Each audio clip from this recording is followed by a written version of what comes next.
এই মিয়া ফাইজলামি করেন, কিসের ভালো কবুতর এটা? সময় থাকতে সাবধান হয়ে যান, আমি যদি ধরি না একেবারে ছিল্লা কাটা লবণ লাগাই দিব। তা আমি মোটামুটি অবাক হয়ে গেলাম যে এত বড় খাঁচা সে নিয়ে আসছে কিভাবে। দেখে পুরো শকুনের মতো লাগতেছে। শাহির বাজিন্দার কবুতর আমার বরাবরই আসলে খুব বেশি পছন্দ ছিল। আসসালামু আলাইকুম দর্শকবৃন্দ, কি অবস্থা সবার, কেমন আছেন আপনারা? আপনাদের সবাইকে আমার নতুন একটা ভিডিওতে স্বাগতম। দর্শকবৃন্দ, খুব দুঃখের সহিত বলতে হইতেছে যে আমরা আসলে যারা কবুতর পালি আমরা আসলে খুব সহজ সরল এবং বোকা, এবং আমরা বোকা হওয়ার পেছনের সুযোগটা পুরোপুরি কিছু মানুষ নেয়। যেমন বর্তমানে দেখতেছি কিছু লোক এক ধরনের গোল্লা কবুতরকে খুব ভালো কবুতর, খুব দামি কবুতর বলে চালায় দেওয়ার চেষ্টা করতেছে, এবং সেই গোল্লা কবুতরের পেছনে আমরা পাগলের মতো ছুটতেছি এবং প্রচুর টাকা দিয়ে কবুতর কিনতেছিও। আপনারা কিনেন, কোনো সমস্যা নাই, কিন্তু আপনাদেরকে সতর্ক করাটা হচ্ছে আমার দায়িত্ব। আমি সতর্ক করতেছি।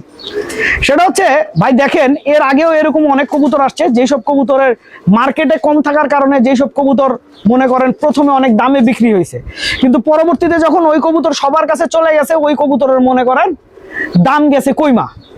আর এইটা তো গোল্লা কবুতর, এটা গোল্লা কবুতর। এখন আর গোল্লা কবুতর খুব একটা লোক পালে না, যে কারণে এই কালারটা এখন আর সহজলভ্য না। এই কারণে আসলে ঠিক আছে, কিছু আসলে লোভী লোক এটা সুযোগ নিতেছে। তারা আবার ভিডিওতে বড় বড় কথাও বলে দেখি। আমি রিসেন্টলি আসলে আমার চোখে একটা ভিডিও পড়ে যে কবুতর পাললে একটা দুইটা ভালো কবুতর পালেন।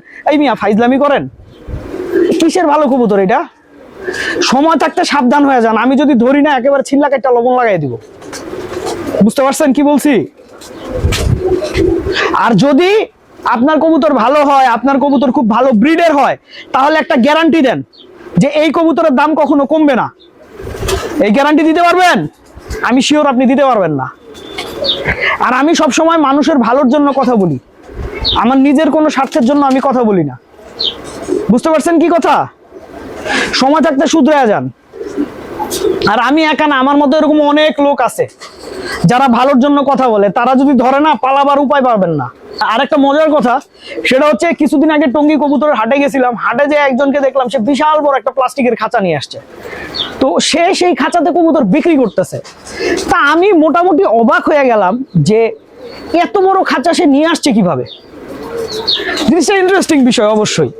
তো উনি বললো উনি নাকি সাইকেলে করে এই খাঁচা নিয়ে আসছে। তো যাই হোক, আসলে কবুতর পাললে সবই সম্ভব। আর খাঁচাটা কম বেশি আমার পছন্দই হয়েছে। এটা ভাজও করা যাবে, অনেকটা পোর্টেবল টাইপের খাঁচা।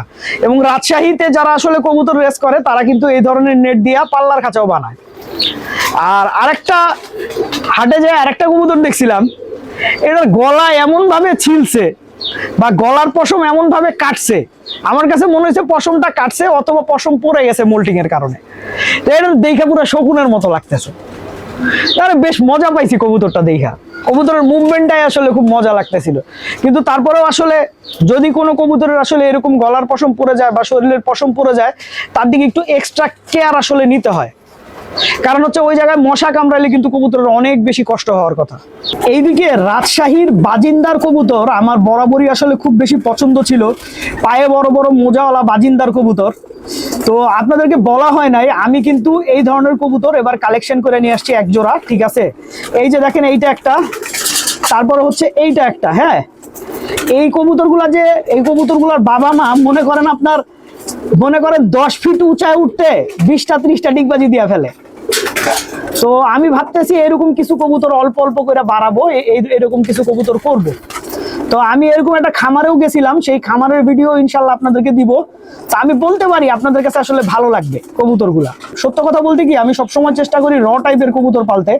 তো আমি খেয়াল করে দেখলাম এই ধরনের কবুতরগুলোর মধ্যে রাজশাহীর যে র কবুতরের একটা ভাব সেইটা আছে। কিন্তু আসলে আমার কাছে যেটা মনে হয়, এই কবুতর দিয়ে আলটিমেটলি রেসিং সম্ভব না। আর রেসিং সম্ভব হলেও সেক্ষেত্রে আসলে প্রচুর সময় দিতে হবে। তবে ভাই এইসব কবুতরের ডিগবাজি দেখতে কিন্তু ভাই খুবই ভালো লাগে, মাশাআল্লাহ।